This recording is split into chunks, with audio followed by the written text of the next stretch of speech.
તરફ લાઠીમાં પણ આ જ પ્રકારની સ્થિતિ જોવા મળી રહી છે, જ્યાં કમોસમી વરસાદને કારણે ગરમીમાંથી રાહત ચોક્કસપણે મળી છે, પરંતુ અલગ અલગ જે ઊભો પાક છે તેમાં ઊભા પાકમાં નુકસાની જે છે તે જોવા મળી રહી છે। ગાજવીજ સાથે જ્યારે અમરેલીના લાઠીમાં વરસાદ વરસી રહ્યો છે ત્યારે અહીંયા ખેડૂતો ચિંતાતુર બન્યા છે અને આગામી કેટલાક દિવસો સુધી આ પ્રકારની સ્થિતિ રહે તે પ્રકારની જે સ્થિતિ છે તે જોવા મળી રહી છે। સતત વરસાદથી ઉનાળુ પાકમાં નુકસાનની સ્થિતિ જોવા મળી રહી છે અને જે મુખ્ય રસ્તાઓ છે તે નદી બન્યા હોય તે પ્રકારની સ્થિતિ જોવા મળી રહી છે।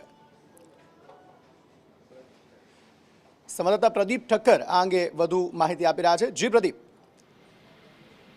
જે આપણે જાણીએ છીએ તે પ્રમાણે સતત 5 તારીખ પછીની જે હવામાન વિભાગે વરસાદની આગાહી કરી છે તે પ્રમાણે આજે 4-5 દિવસથી સતત અમરેલી જિલ્લાને વરસાદી જે છે માહોલ જળવાઈ રહ્યો છે ને વરસાદ છે ધોધમાર વરસીને ધમરોળી રહ્યો છે, ત્યારે ખેડૂતોને ક્યાંક ને ક્યાંક નુકસાની થવા પામી છે। આજે લાઠીની વાત કરીએ તો લાઠી શહેર ઉપરાંત આસપાસના વિસ્તારોમાં પવન ગાજવીજ સાથે ધોધમાર વરસાદ જે છે હાલ પડી રહ્યો છે ને સતત વરસાદ વરસવાથી ખેડૂતોને પારાવાર જે ઉનાળુ પાક છે તેમાં મુશ્કેલી થઈ રહી છે। અત્યારે ખેતરો જે છે છલોછલ પાણીથી ભરાઈ ચૂક્યા છે, રસ્તાઓ પણ પાણીથી ભરાઈ ચૂક્યા છે ને જે ખેતરો દ્વારા પાણી હાલ નીકળી રહ્યા છે। જી।